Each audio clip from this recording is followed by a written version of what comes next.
Hi, I'm Carl Weber. Welcome to Video Aided Instructions English Grammar Series. This is the Parallel Structure program. Now, I know this program deals with English, but let's begin with a little bit of math. Do you know what parallel lines are? They're lines that run in the same direction. Railroad tracks are parallel lines. So are the two side rails of a ladder. Now, in geometry, parallel lines are used to make squares and rectangles.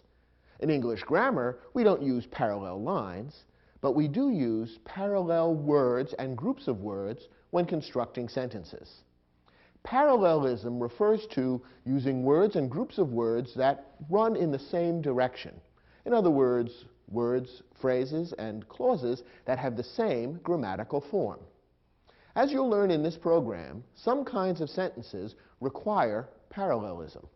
We'll look at when and why parallelism is needed, and you'll learn some basic rules that will help you construct parallel words, phrases, and clauses to make your sentences as solid and sturdy as a well-built stepladder.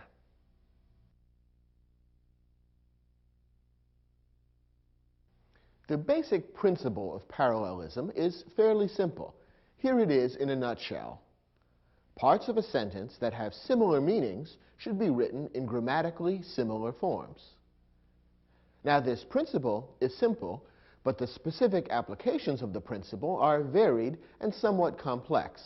In the rest of this program, we will look at some more specific rules that grow out of this basic principle, and we'll look at many examples of sentences that require parallelism and look at exactly what this requirement means. Here's our first specific rule that will help you apply the principle of parallelism. When listing two or more things, qualities, or actions, describe them in parallel grammatical forms. One of the most common types of sentences that requires parallelism is one that contains a list. Very often when we're writing English, we have a need to list 3, 4, or 5 things in a particular sentence. And since all these items are on the same list, that means that they naturally have similar meanings. Since they have similar meanings and are being listed together, they should be written in grammatically similar forms. In other words, the same grammatical shape ought to be applied to each of the items in the list. When the same grammatical shape isn't applied to each item in the list, then the sentence sounds wrong, and we will have violated the principle of parallelism. Let's take a look at a couple of examples. Read this sentence. America's founders were prepared to risk everything, their property, their reputations, and would even risk death. Now, in this sentence, as you can probably recognize, 3 things are being listed. After the colon, the 3 things that are being listed are things that America's founders were prepared to risk. Now, since we have a list of 3 items here, we have 3 things that are similar in meaning, and therefore they should be set up in grammatically similar form. Has that been done? Let's look at the 3 items that are listed in this sentence. First, their property. Second, their reputations. Third, and would even risk death. Now, are all 3 items written in grammatically similar form? Not really. The first 2 are written in the same grammatical form. Their property, their reputations. Here we have nouns, property, and reputations preceded by the possessive pronoun their. However, the third item is listed in a different form. Would even risk death.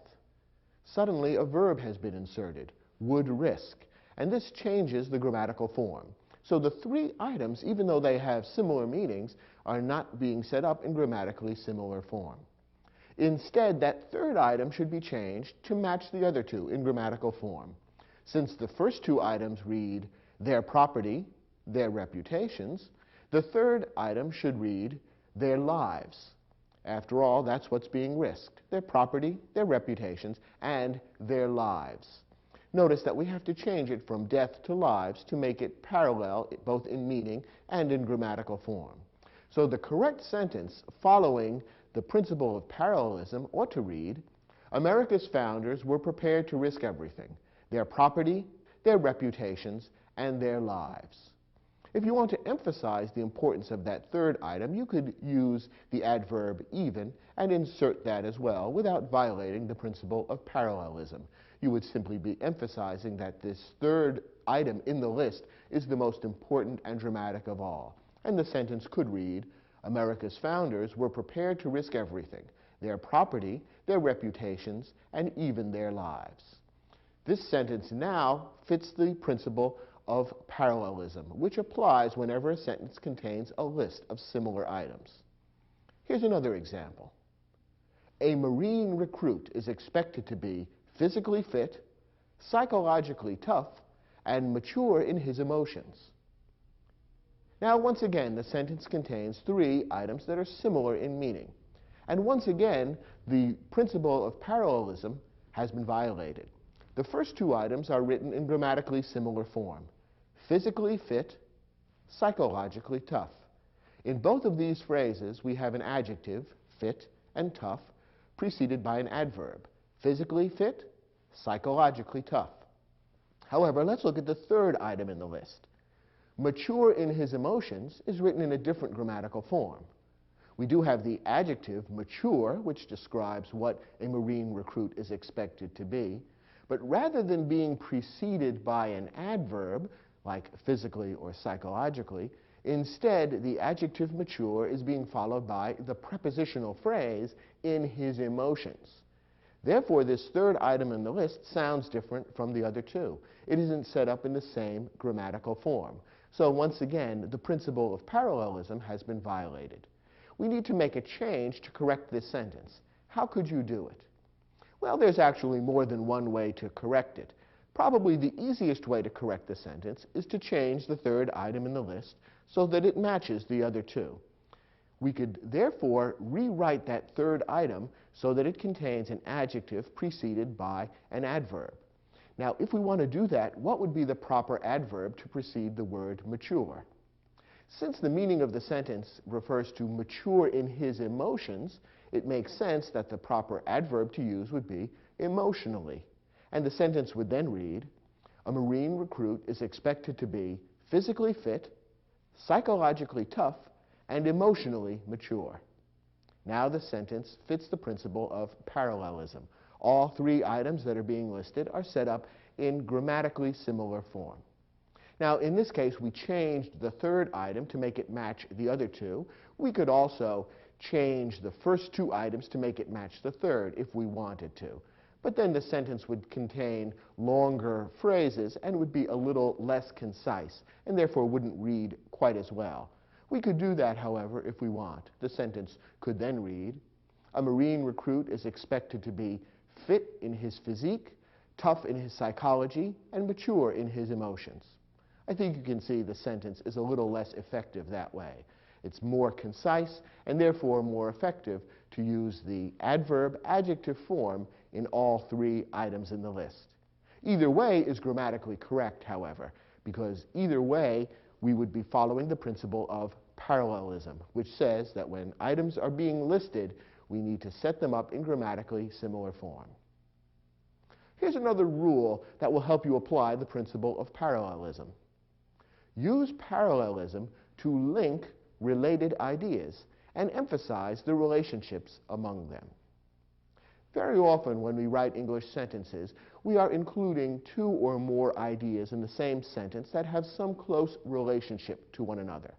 Sometimes those ideas help to prove or demonstrate the same point. In other cases, the two ideas may have a relationship of contrast, that is, they disagree with one another. In either case, it's desirable to follow the principle of parallelism, that is, to show and emphasize the relationship between the ideas by setting them up in grammatically parallel form. When you do this, your sentences read well, and the relationship between the ideas is very clear. The readers of your sentence will immediately see the relationship between the ideas and understand it, and will see how the ideas fit together. Here's an example. Love of country is admirable, but today it is necessary to love humanity in general. Now, this sentence is not grammatically wrong. That is, it doesn't contain an out-and-out error. However, it does violate the principle of parallelism, and therefore it's not as well written as it ought to be. How does it violate parallelism? Well, remember the rule we just looked at. When we have related ideas in a sentence, it's desirable to use parallelism to link them and to emphasize the relationship between them. This sentence contains two ideas. First, that love of country is admirable. Second, that today it's necessary to love humanity in general. In other words, to love people no matter where they come from. Now, the author of this sentence is setting up a clear relationship between these two ideas. The relationship is one of contrast. Notice that the conjunction but has been used to join these two ideas.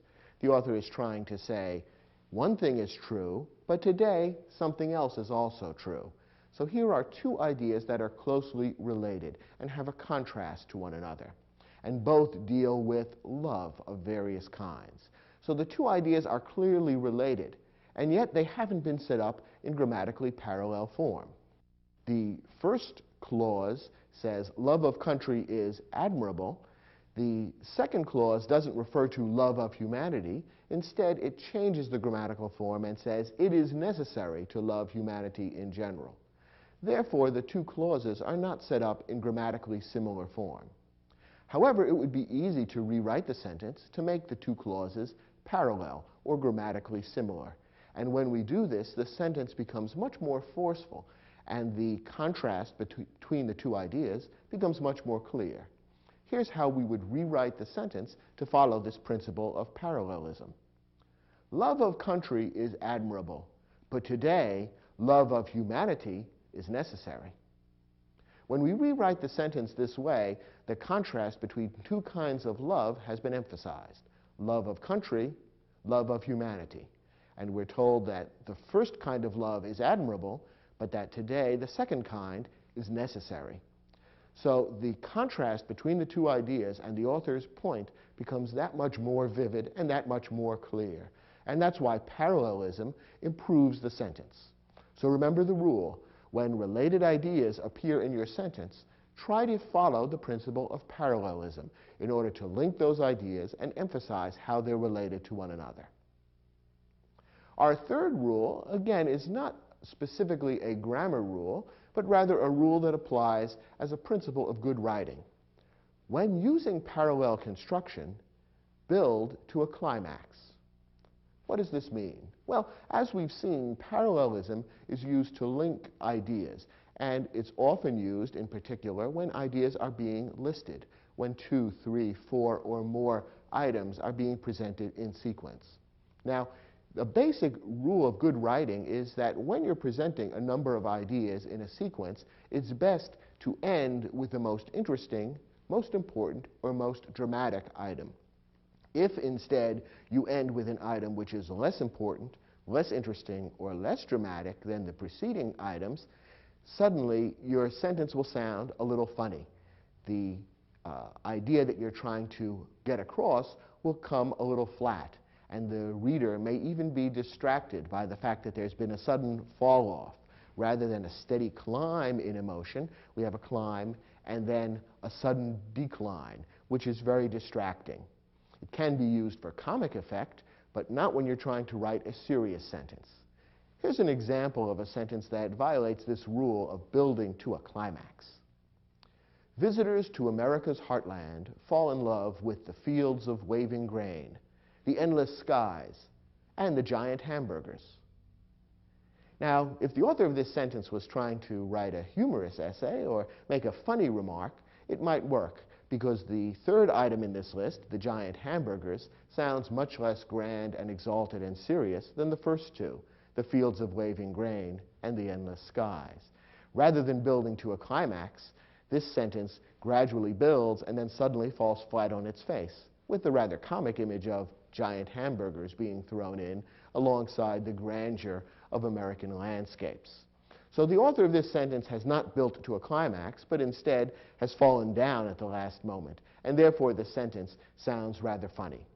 Now, if you're trying to write humor, then by all means use this technique, because it does create a comic effect. But when you're trying to write a serious sentence, remember this rule: build to a climax and make the items in your list get gradually more important, more impressive, and more dramatic. And that way you will leave the reader with the most emphatic item and therefore have the greatest effect on the reader's feelings. Let's try now an exercise that will enable you to test your understanding of the basic rules that we've looked at in this lesson. Turn to your study guide, try your hand at the sample sentences that are given there, and when you're finished, come back to this program, and we'll take a look at those questions together.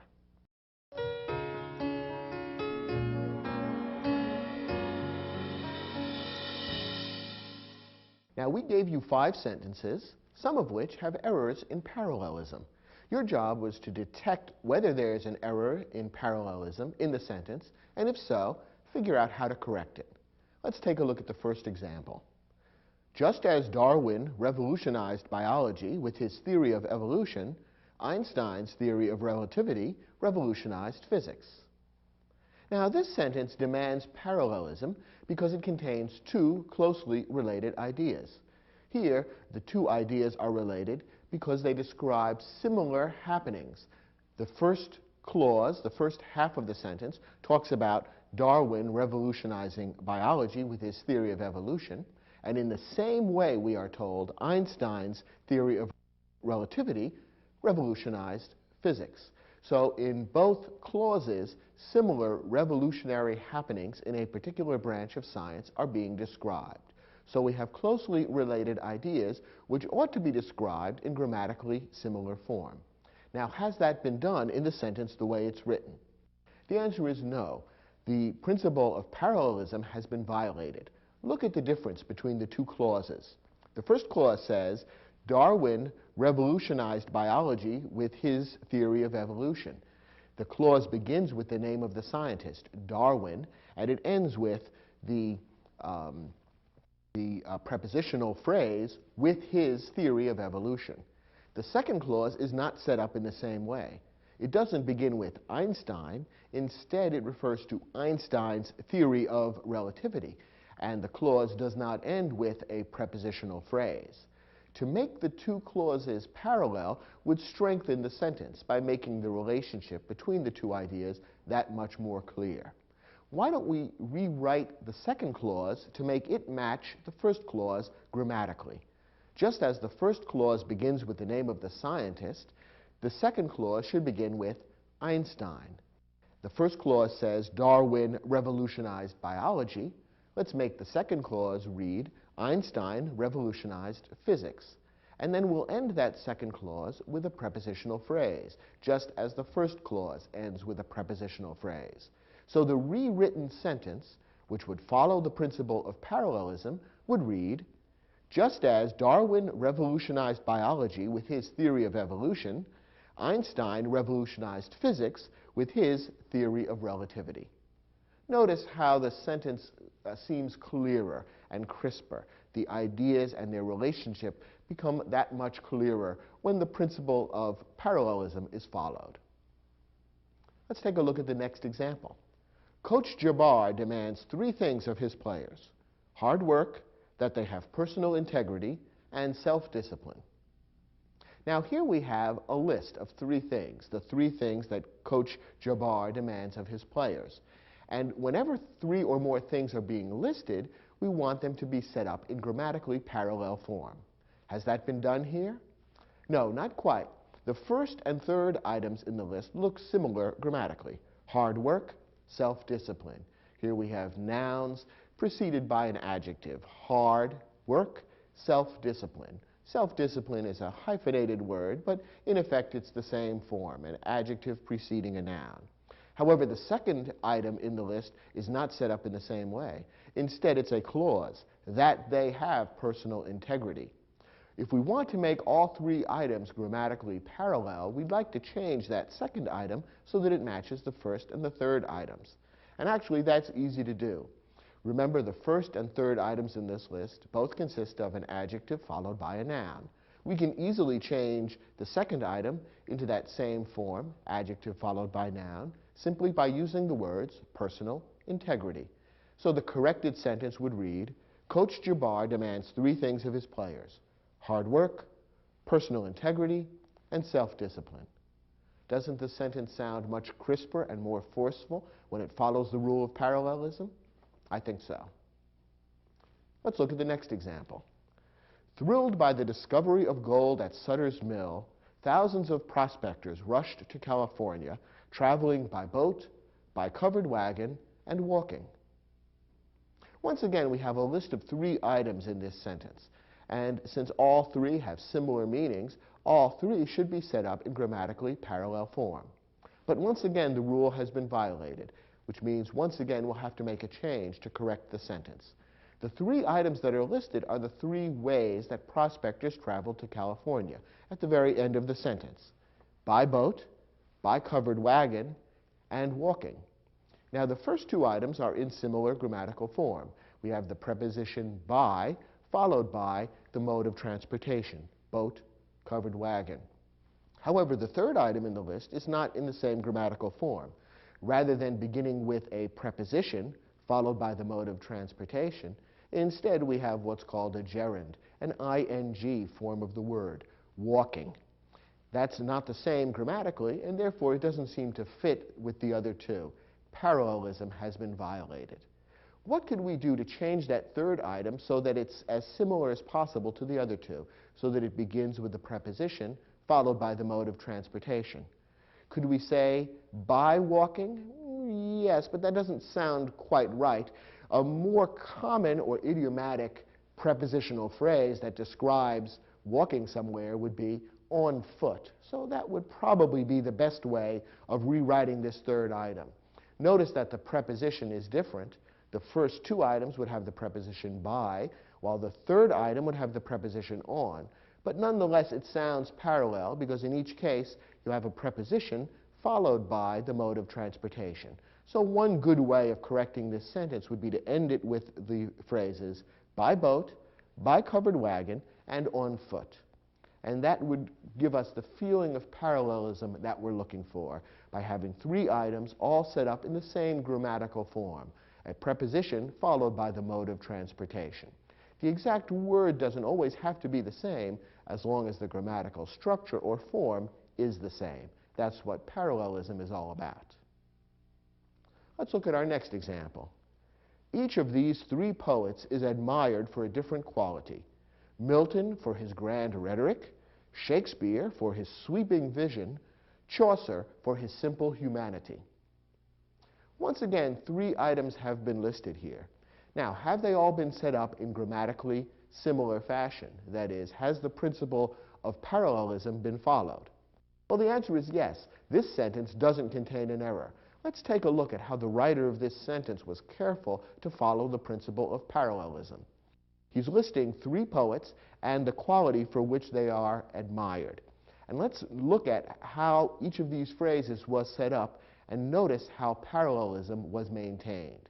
In each case, the phrase begins with the name of the poet: Milton, Shakespeare, Chaucer. And in each case, what follows is a prepositional phrase that describes the quality for which that poet is noted. And in fact, the parallelism goes even further than that.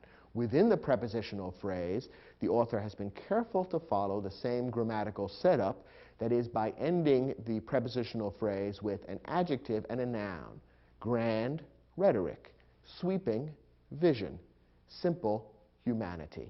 So we have a very strong parallel feeling as we read through these 3 phrases, and I think you'll find that it's not only very clear, but also sets up the similarities and contrasts between the 3 poets very vividly, so that by the time you read the 3rd description, it feels rather satisfying, the way everything clicks into place, almost as when a musical piece ends with a nice chord in which all the tones of the orchestra fit together neatly.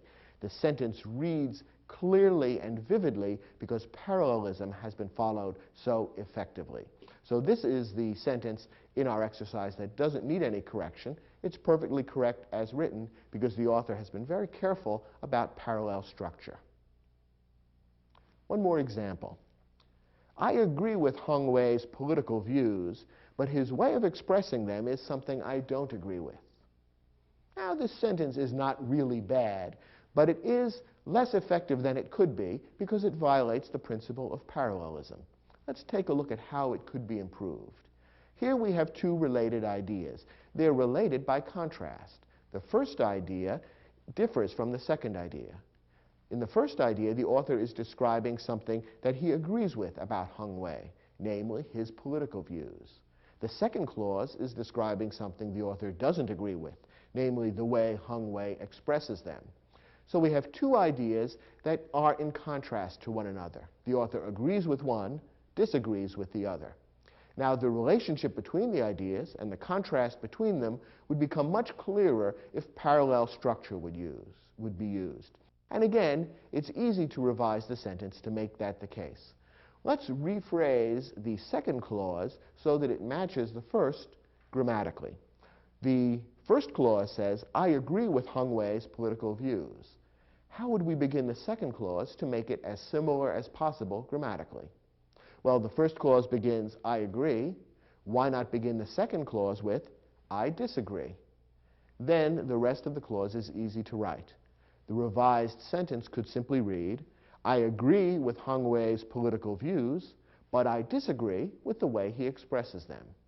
Notice that the sentence is a little more crisp, a little more concise, and the contrast between the two clauses is a little clearer when parallelism has been used. This sentence is a good example of how parallelism goes beyond the strict question of grammatical correctness or incorrectness and also gets into the realm of writing effective and powerful sentences that convey your ideas clearly and vividly. If you get good at parallelism, you'll find that your writing will improve and people will be more impressed with your ideas because they'll come across that much more crisply.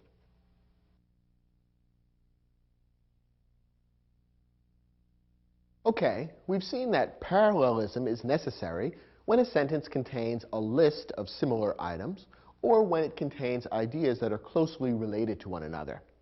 Let's talk now about some of the most common errors in parallelism and how to recognize and correct them.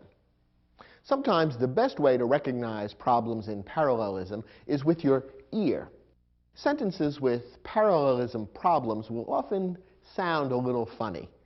With practice, you can recognize when parallelism errors occur in your sentences because they don't sound quite right. Here are some specific examples of what to watch out for. First, avoid mixing words, phrases, and clauses. If you begin a list or a group of related ideas with words, you need to continue them with words. If you begin with phrases, they should all be phrases. If you begin with clauses, then they should all be clauses.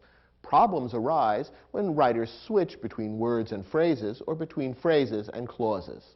Let's look at this example and you'll see what I mean. The films of Stanley Kubrick are visually striking, intellectually challenging, and with a strong satiric content. Here again we have a list of 3 qualities that characterize the films of Stanley Kubrick: visually striking, intellectually challenging, and with a strong satiric content. Now perhaps your ear can tell you that this sentence hasn't been constructed with parallel structure.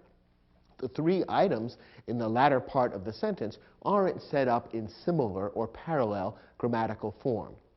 The first is a phrase, visually striking, that consists of an adjective, striking, preceded by an adverb, visually. The second item is similar, intellectually challenging. Once again, we have an adjective, challenging, preceded by an adverb, intellectually. However, the third item is not a similar 2-word phrase. Instead, it's a prepositional phrase beginning with the preposition with and ending with the words a strong satiric content. So we have a noun, content, preceded by 2 adjectives, strong and satiric. Therefore, we have a 2-word phrase, and then a prepositional phrase. We violated parallel structure by mixing words, phrases, and clauses incorrectly.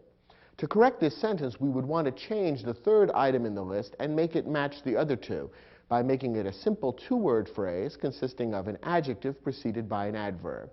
There are probably a couple of different ways of conveying the same idea, and following parallel structure, but here's one way the sentence could read. The films of Stanley Kubrick are visually striking, intellectually challenging, and strongly satiric. Now we have parallel structure because the same kind of two-word phrase has been repeated in each of the three items.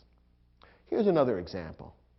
The scholarship committee selected Mai Ling because of her academic record, and she is an outstanding athlete. Now here we don't have a list, but we do have two closely related ideas. That is, two reasons the scholarship committee selected Mai Ling. The first reason is her academic record. And here we have a short phrase consisting of the possessive pronoun her, the adjective academic, and the noun record. However, the second item, which is similar, the second idea, which is the other reason why the scholarship committee selected her, is a clause. She is an outstanding athlete. Remember, a clause contains a subject and a verb, and here we have the subject she and the verb is.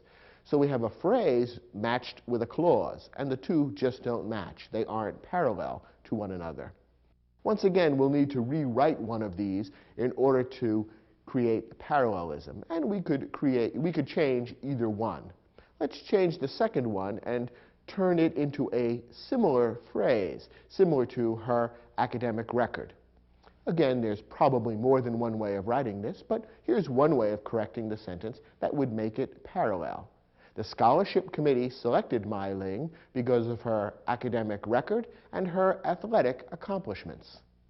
Now, both phrases are simply phrases. Neither one is a clause, and we haven't mixed and matched unmatching parts. Instead, the two ideas are set up in grammatically parallel form, and now the sentence sounds right.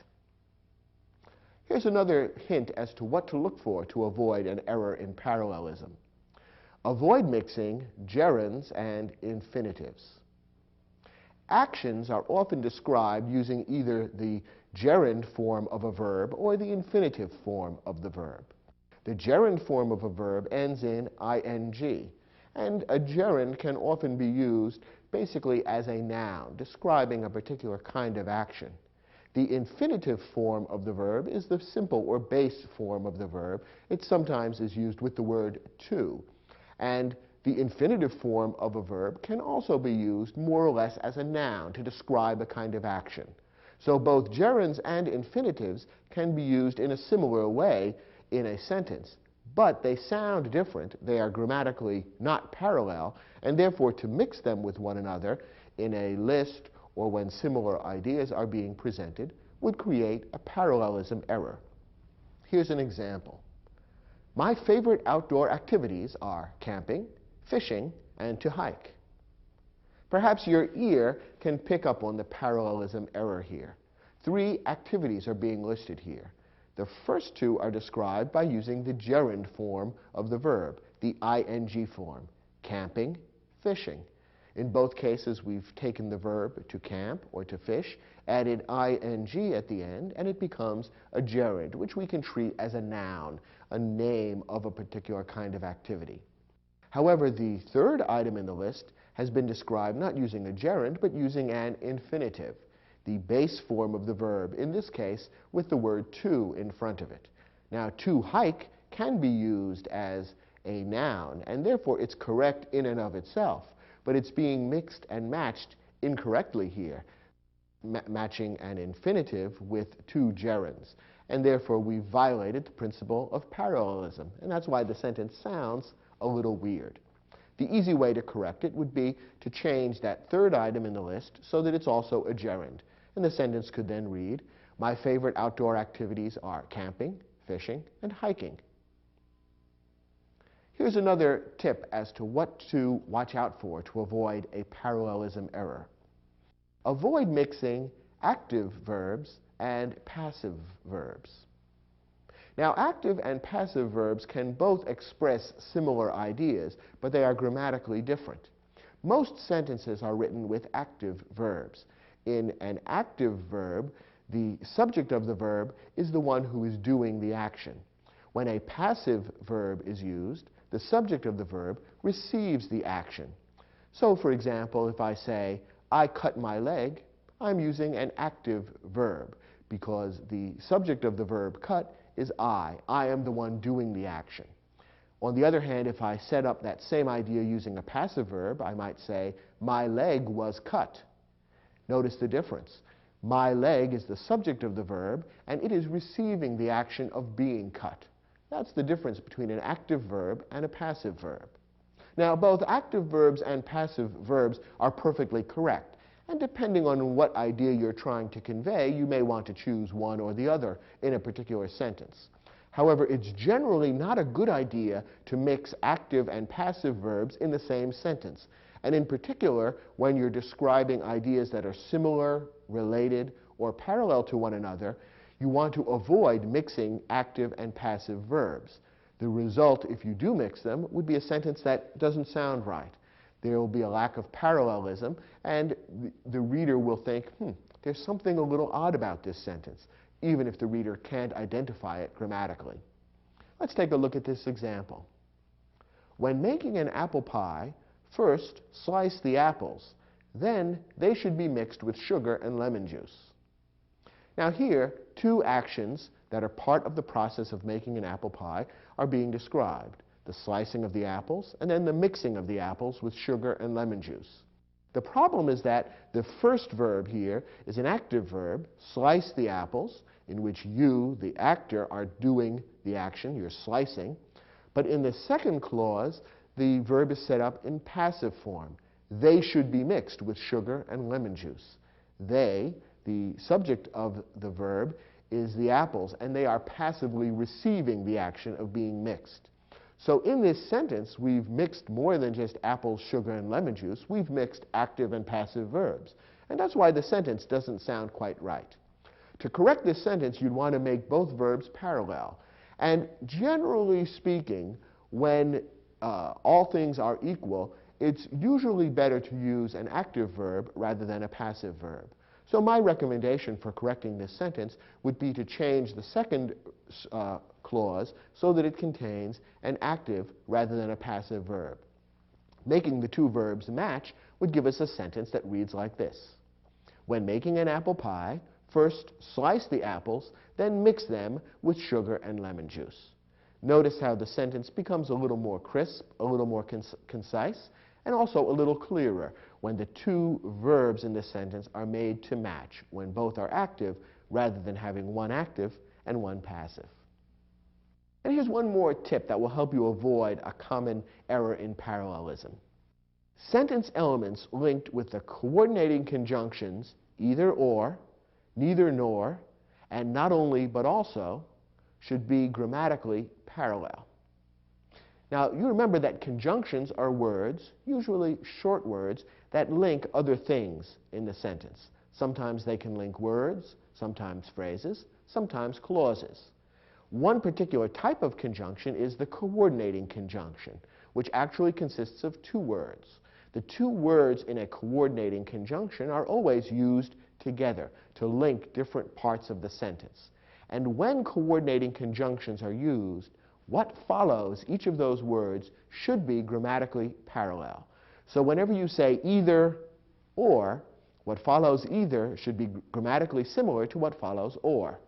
In the same way, whenever you use neither, what follows neither should be grammatically similar to what follows nor. And again, when you say not only, what follows that grammatically should be grammatically similar to what follows but also. Let's take a look at a sentence that contains one of these coordinating conjunctions and see how the rule applies. Some scientists believe that dinosaurs resembled birds not only in their physical structure, but also their social habits. Now, at first glance, this sentence might seem okay, but if you listen to it carefully, you might hear that parallelism has been subtly violated. Here's why. We're using the coordinating conjunction not only, but also. And remember our rule, what follows each of those conjunctions needs to be the same grammatically. Let's check and see if it is. First we have not only. What follows that are the words in their physical structure. Now this is a prepositional phrase, beginning with the preposition in, ending with the noun structure, and containing the possessive pronoun there and the adjective physical in between, in their physical structure. Okay, then we have the conjunction but also, and what follows that is their social habits. What do you notice that's different? Well, what's missing here is the preposition in. Because this is not a prepositional phrase, parallelism hasn't been followed. It's very close. Their social habits is quite similar to their physical structure, but because the preposition has been omitted, we don't have a prepositional phrase. And so what follows each part of the coordinating conjunction is not exactly the same grammatically. And that's why a careful reader will notice, or at least hear, that parallelism has been subtly violated. Luckily, it's easy to correct this error simply by inserting the preposition in into that second phrase after the coordinating conjunction but also. And then the expectation that we will have parallel structure will be nicely satisfied, and the sentence will sound good and sturdy the way it ought to. The correct sentence would then read, "Some scientists believe that dinosaurs resembled birds not only in their physical structure, but also in their social habits." Now, there is one other way in which you could correct this sentence. That would be by moving the preposition in so that it preceded the coordinating conjunction. And then what follows each part of the coordinating conjunction would be the same grammatically. Let's take a look at how the sentence might then read. Some scientists believe that dinosaurs resembled birds in not only their physical structure, but also their social habits. Now, notice that what follows the two parts of the coordinating conjunction is the same in each case. Their physical structure, their social habits. We've moved the preposition in so that it encompasses both. And that would be another perfectly correct way of changing this sentence. So you have your choice as to whether to insert the preposition in each phrase or move it so that it's not necessary to have it in either phrase. That's completely up to you and is a matter of your own ear or taste for writing. The most important thing, however, is to make sure that what follows each part of the coordinating conjunction is exactly the same grammatically. Otherwise, you will have violated the principle of parallelism. So whenever you find yourself writing a sentence that contains one of these coordinating conjunctions, it's worthwhile to pause, go back, reread the sentence, and consciously make certain that you've created parallel grammatical structures after each part of the coordinating conjunction. It's a very common writing error, but one that's easy to avoid now that you know the rule. Let's turn to the study guide. We've provided you with an exercise that will give you a chance to test your understanding of the rules we've just talked about.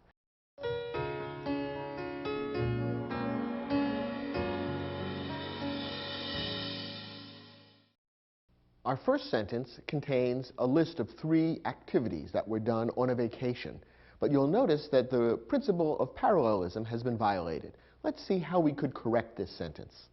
We spent our days in St. Petersburg touring historic churches, magnificent art museums, and admiring ornate palaces. Okay, 3 activities are being listed here, and let's look at how each one is described grammatically. Touring historic churches, magnificent art museums, and admiring ornate palaces. Of these 3 items, 1, 2, and 3, which ones are similar? Well, the first and the third seem to be similar, don't they? In each case, the phrase begins with a gerund form of a verb, touring and admiring, followed by the things that were toured and admired, the historic churches, the ornate palaces. The second item, however, is in a different grammatical form. Here we have magnificent art museums, describing what was visited, but with no gerund form verb preceding it. We have a couple of different ways that we could correct this sentence. One way of correcting it would be to change item 2 so that it resembles the other 2 grammatically. So, for example, we could rewrite the sentence to read as follows. We spent our days in St. Petersburg touring historic churches, visiting magnificent art museums, and admiring ornate palaces. That would be one perfectly good way of correcting the sentence. Another way of correcting it would be to eliminate the ing, the gerund form of the verb, from our third item. And what would then happen, you'll notice, is that the ing gerund verb from the first item would apply to all three. All three items would then be parallel, but in a different form. The sentence could then read as follows, and listen closely and hear how the parallelism works. We spent our days in St. Petersburg touring historic churches, magnificent art museums, and ornate palaces. Now the ing verb touring applies to all three things, and what follows touring are three parallel phrases describing three places that were toured, which is also a perfectly correct way of making the sentence parallel. So notice that the principle of parallelism doesn't tell you exactly how you must write a sentence. Often there's more than one way of following the principle. It's up to you which path you choose. Either of the two possible corrections would be perfectly all right, and you should consider yourself correct if you wrote the sentence in either of those ways. The only thing that we know is wrong is the way the sentence is originally written, where we've mixed phrases that don't match and therefore violated parallelism. Here's our next example. The doctors moved quickly to wash the wound, disinfect it, and applying a sterile dressing. Do you recognize the rule that we violated here? Remember our rule not to mix gerunds and infinitives. Here we have three different actions being described: the washing, the disinfecting, and the applying of a sterile dressing. The third one, applying, is being described with a gerund, the ing verb. But the other two are described with the base or infinitive form of the verb. The easiest way to correct this is to make all three into infinitives, and the sentence would then correctly read, the doctors moved quickly to wash the wound, disinfect it, and apply a sterile dressing. That way, all three actions are described using the infinitive form of the verb, and parallelism has been maintained. Let's look at the next sentence. The hardwood floors in the old house were stripped, sanded, stained, and sealed with varnish. Does this sentence sound all right to you? Actually, it is perfectly correct. Parallelism has been maintained here. The list of actions that are being described as things that were done to the hardwood floors in the house, all those actions are being described using the same form of verb: stripped, sanded, stained, and sealed. The last item, we've added the prepositional phrase with varnish, which is necessary to complete the meaning. But the feeling of parallelism is not lost. So this sentence is perfectly correct. This is one that doesn't need any changing in order to create that feeling of parallelism. Next example. In 1968, the Democratic Convention was held in Chicago, and the Republicans held their convention in Miami. Now, what's wrong with this sentence? Well, the problem is a subtle one. Here we have two actions being described that are quite similar or parallel, related to one another. However, the first one is described using a passive verb, and the second one using an active verb. Notice the first clause, the Democratic Convention was held in Chicago. Here we have the subject of the action, of the verb, the Democratic Convention, passively receiving the action of being held. However, the similar action described in the second clause is described using the active verb. Here, the subject of the verb, Republicans, is actively conducting the action or performing the action of holding the convention. So to correct this sentence, we could go either way. We could make both verbs passive or both active. If we made them both passive, then the sentence would read, in 1968, the Democratic Convention was held in Chicago, and the Republican Convention was held in Miami. Or we could make them both active, in which case the sentence would read, in 1968, the Democrats held their convention in Chicago, and the Republicans held their convention in Miami. Either correction would be perfectly okay. It's your choice as to whether to use a passive verb or an active verb. The only real mistake is to mix and match both kinds of verbs in the same sentence. That's when we have a problem with parallelism. And our next example. Either the snowstorm must stop within the next 2 hours, or the town festival will have to be postponed. Here we don't have a parallelism problem. We have a second sentence in this exercise that's perfectly correct. We're using coordinating conjunctions here, either or, and what follows should be as grammatically similar as possible. And what follows in both cases is a clause, And since the two are roughly similar grammatically, the feeling of parallelism is not violated. What follows either is the snowstorm must stop within the next 2 hours. That's a clause. And what follows or is the town festival will have to be postponed. Another clause. The two are basically similar in form, and therefore the sentence sounds perfectly parallel. Remember that what follows, the two parts of a coordinating conjunction, must be similar grammatically in order for parallelism to be maintained. This sentence follows that rule, and therefore it's correct, doesn't need any changing.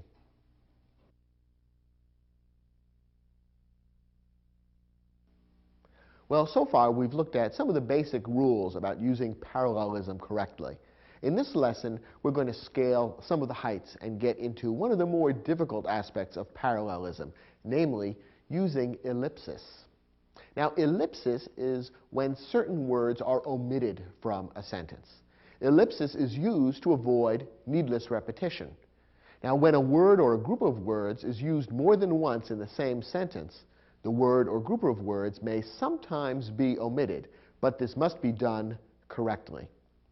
Now, in parallel constructions, repeated words may be omitted after one use, provided the omitted words are the same words and they can be understood quickly and easily. What does this mean? Well, it means that when you're setting up a sentence with parallel constructions, so you have different parts of the sentence set up in the same grammatical form, rather than repeat all the same words each time you use the parallel construction, you may omit them.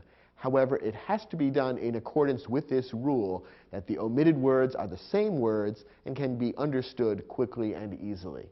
To test whether you're using ellipsis correctly, you need to reinsert the same omitted words and make sure the sentence makes sense.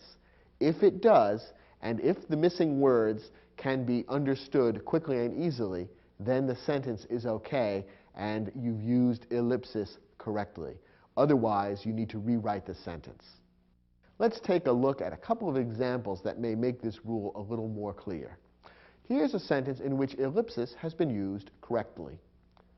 Labor has agreed to cooperate with management, and management with labor.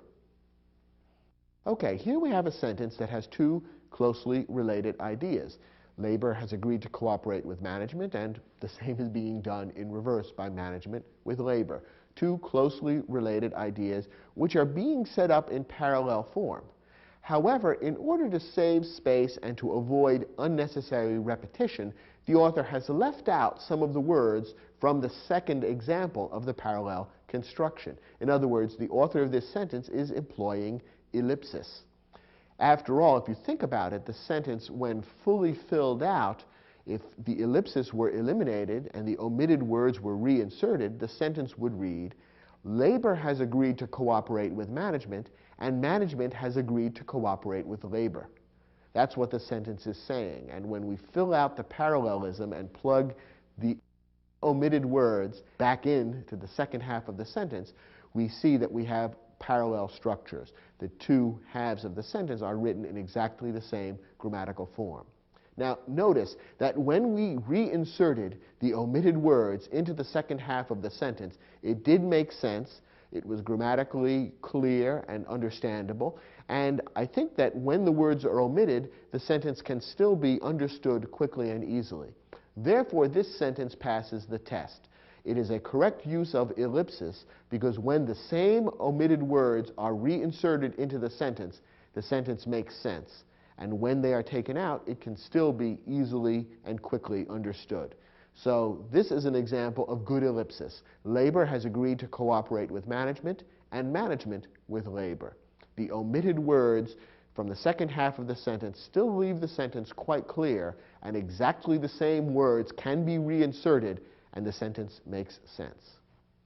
Here's another example of a sentence containing ellipsis. Without pleasure, life is intolerable. Without purpose, meaningless. This sentence has been written to be very pithy, very concise. It's a short, kind of philosophical statement. And one of the ways the author has made this sentence pithy and concise is by using ellipsis. He has left out some words from the second half of the sentence. Once again, we have two clauses set up in parallel fashion, but in order to avoid repeating the same words, the author has omitted certain words from the second half of the sentence. Let's test to see if ellipsis has been done correctly here. Remember that our test is to insert exactly the same omitted words and make sure that the sentence makes sense once those words have been inserted. Let's try that and see if the sentence makes sense. Without pleasure, life is intolerable. Without purpose, life is meaningless. The words that were omitted from the second half of the sentence were life is.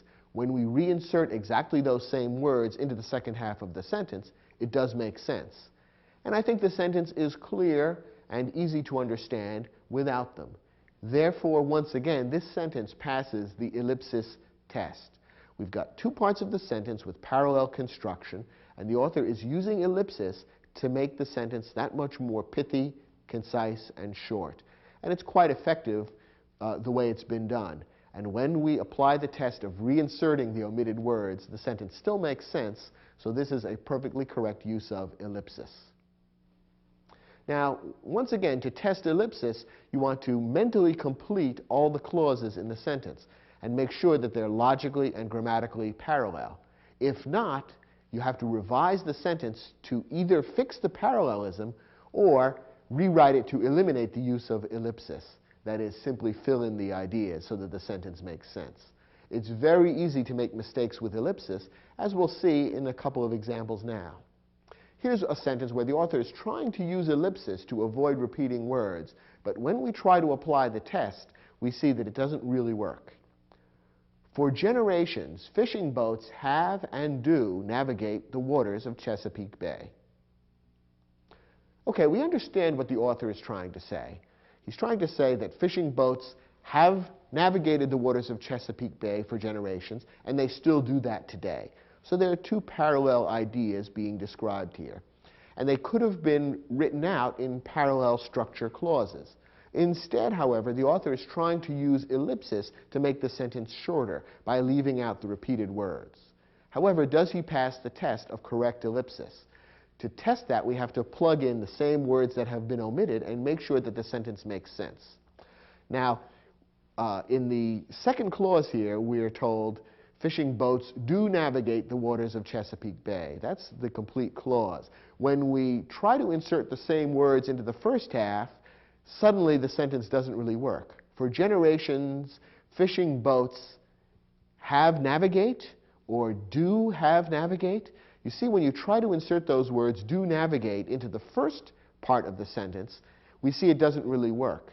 The reason being that the same words don't work in the two clauses. Remember that with the helping verb have, you need to use the past participle form of the verb navigate, namely navigated. So the sentence, the first clause here would have to read, fishing boats have navigated the waters of Chesapeake Bay. So inserting the same omitted word navigate doesn't work in that first clause. And that's an example of how ellipsis can go wrong. Ellipsis only works when the exact same word has been omitted as appears elsewhere in the sentence. In this case, when you try to insert that same word navigate, the sentence doesn't make sense grammatically. And that's why you can't really use ellipsis in this way. To correct the sentence, you would have to rewrite it to eliminate the ellipsis. One way of doing that would be to simply flesh out both clauses, and then the sentence would read something like this. For generations, fishing boats have navigated the waters of Chesapeake Bay, and they still do navigate the waters of Chesapeake Bay. Now, this is rather long and awkward, and that's why the author wanted to use ellipsis in the first place. He realized that writing out both of those clauses would create a sentence with a lot of repetition. Unfortunately, the way he did the ellipsis didn't really work. A better alternative would probably be to greatly shorten the second clause so that the idea comes across without using incorrect ellipsis. So a better way to write this sentence would probably be something like this. For generations, fishing boats have navigated the waters of Chesapeake Bay, and they still do. By changing the sentence altogether so that there's no attempt at ellipsis, but instead we simply have two different verbs being used to describe the past, and the present activity in Chesapeake Bay, the sentence is now clear and the incorrect ellipsis has been eliminated. Very often when you've got an ellipsis problem, you simply have to start from scratch, in effect, and retool the sentence altogether to avoid the problem. Here's another example. No true warm water fish could exist in the Arctic, and certainly could not thrive there. Okay, again, two parallel ideas are being described. No true warm water fish could exist in the Arctic, which makes sense because the waters in the Arctic would be cold. And then in our second idea, warm water fish certainly could not thrive there. Okay, so far so good, but the author has tried to use ellipsis in the second clause in order to avoid repeating the words warm water fish. However, here's the problem. When we reinsert those omitted words into the second clause, suddenly it doesn't make sense. Here's why. Remember, the rule is you have to reinsert the exact same words. The sentence would then read, no true warm water fish could exist in the Arctic, and no true warm water fish certainly could not thrive there. Notice what's happened to the logic. We're saying that no warm water fish could not thrive there. The two negatives in that second clause create an explosion. The sentence no longer makes sense. The author is trying to say that a warm water fish could not thrive there, but the words omitted from the first clause are no true warm water fish. So it doesn't pass the ellipsis test. You have to be able to reinsert exactly the same words and have it make sense.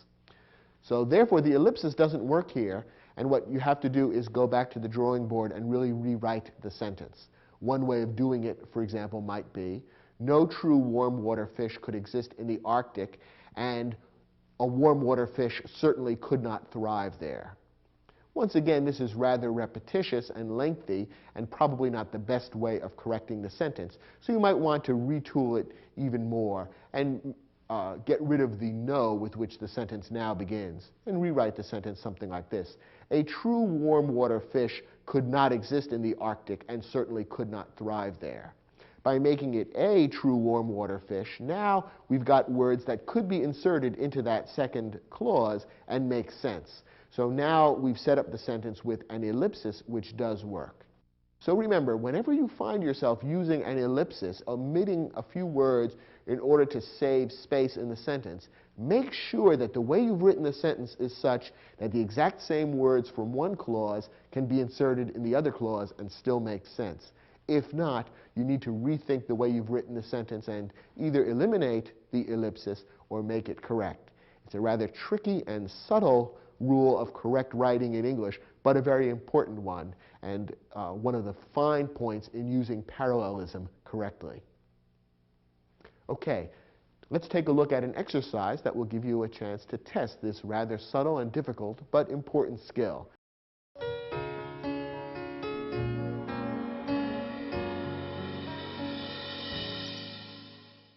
In our first sentence, the author is trying to use a very simple form of ellipsis, and yet he's gotten it wrong, which shows just how tricky ellipsis can be.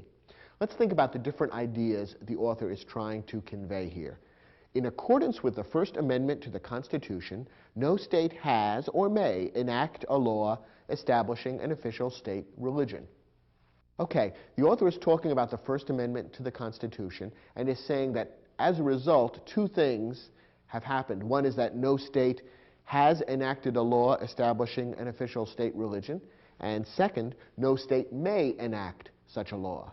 Okay, but rather than repeat the verb enact, the author is trying to use ellipsis to eliminate the first enact, and so he has written, no state has or may enact a law establishing an official state religion. But remember the test. You need to be able to insert the exact same word that you've omitted from elsewhere in the sentence, plug it in, and have the sentence make sense. Now, the word that was omitted is enact. We see it right here in the sentence. When we try plugging it in, how does the sentence read? No state has enact or may enact a law establishing an official state religion. Now we see the problem, that with the helping verb has, we need the past participle enacted. And therefore, when we try to reinsert the omitted word enact, we see that the sentence doesn't really make sense. Remember that the word that you omit when you use ellipsis must be exactly the same in both places. So that doesn't work in this case. Probably the simplest way to correct the sentence would simply be to break down, go ahead and insert the word enacted, and the sentence will be a little longer, but not really much longer, and will certainly be grammatically correct. So the sentence would then read, in accordance with the First Amendment to the Constitution, no state has enacted or may enact a law establishing an official state religion. This is a correct way of writing the sentence, and it eliminates the erroneous attempt at ellipsis. Our next example. Many scientists agree about the causes of global warming, fewer about the best ways to combat it. Here again we have two parallel ideas. The first clause says many scientists agree about the causes of global warming. The second clause says that fewer scientists agree about the best ways to combat it. Now, the way I just said it spells out or fleshes out both clauses at full length.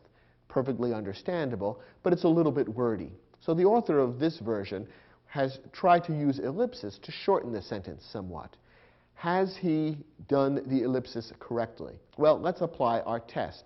We should be able to take the same words from the first clause, which were omitted in the second clause, and insert them into that second clause and have the sentence make sense. Now, what are the words that were omitted from the second clause? The words that were omitted are scientists agree. When we take those words from the first clause and insert them back into the second clause, does it read correctly? Many scientists agree about the causes of global warming. Fewer scientists agree about the best ways to combat it. Yes, it does make sense. It does read well, and the parallelism works. Therefore, the ellipsis, as done in this sentence, is perfectly correct. The author has simply not repeated the words scientists agree, has left them out. The resulting sentence is clear and easy to understand, and when we plug the exact same words back in, it all hangs together. Therefore, it passes the ellipsis test, it's perfectly correct, and this sentence doesn't need any fixing. Next example. Baseball pitcher Cy Young's lifetime record of 511 victories has never been challenged and probably never will. The author is saying two things about Cy Young's record. It has never been challenged and probably never will be challenged. Now, rather than repeat the word challenge, the author is trying to use ellipsis here. But what happens when we try to plug the same verb in? We see that the sentence doesn't really work. Baseball pitcher Cy Young's lifetime record of 511 victories has never been challenged and probably never will been challenged. You can see that doesn't sound right. The second clause here would demand the wording and probably never will be challenged, which is different from been challenged. So since we can't insert exactly the same words into that second part of the sentence, we see that the ellipsis rule has been violated. And therefore, you'd have to correct the sentence by spelling out that complete verb and make the sentence read, baseball pitcher Cy Young's lifetime record of 511 victories has never been challenged and probably never will be challenged. There's no way around it. You can't use ellipsis here because you can't omit exactly the same words. Instead, they are different words, and they have to be spelled out.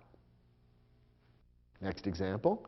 As global trade increased, manufactured goods began to flow from north to south, raw materials from south to north. Once again, two closely related ideas talking about the flows of global trade. Now, certain words were omitted from the second clause just to save space and avoid needless repetition. The first clause says, manufactured goods began to flow from north to south. Those words began to flow are omitted from the second clause. When we insert those exact same words in the second clause, does it make sense? Raw materials began to flow from south to north. Yes, it does. So this passes the ellipsis rule. When you insert the omitted words, the sentence still makes sense and reads properly, and when they're omitted, the thing is clear and easy to understand. So once again, this is a sentence that has used ellipsis correctly and doesn't need any fixing. And our last example. The main legal barrier to an improved school system has been eliminated and the economic obstacles reduced. Let's use the same test. From the second clause here, the author has left out a couple of words, hoping to save space and make the sentence sound less repetitious. When we pick up the exact same words from the previous clause and insert them in the second clause, does it sound right? Does it make sense? Here's how it would then read. The main legal barrier to an improved school system has been eliminated and the economic obstacles has been reduced. Okay, when we reinsert the helping verbs has been, which were left out or omitted from the second clause, we see that they don't quite work. The reason is that the subject of the first clause, barrier, is singular, but the subject of the second clause, obstacles, is plural, and therefore the helping verb has been doesn't work. We have to use have been instead. Therefore, we can't use ellipsis here because the exact same words can't be reinserted and make a correct sentence. Instead, this sentence has to be fixed by spelling out that second verb and therefore making the sentence a little less concise but more correct grammatically. The sentence would then read, the main legal barrier to an improved school system has been eliminated and the economic obstacles have been reduced. So this is a sentence where ellipsis isn't really practical because we simply need different verbs to make the two clauses correct.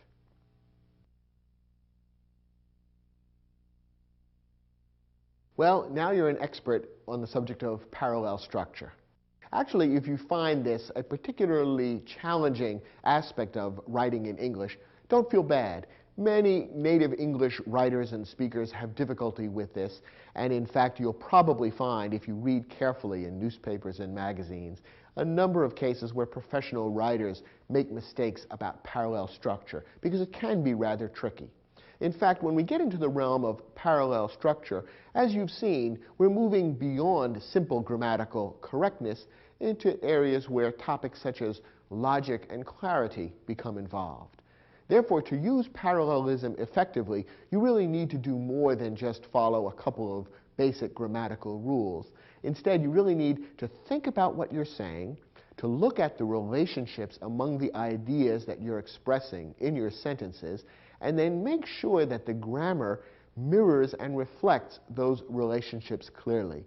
If you do that and you think carefully about how the grammatical structure and the relationship among the ideas, how those things fit together, then you'll probably find that you can use parallel structure very effectively and even powerfully in your writing.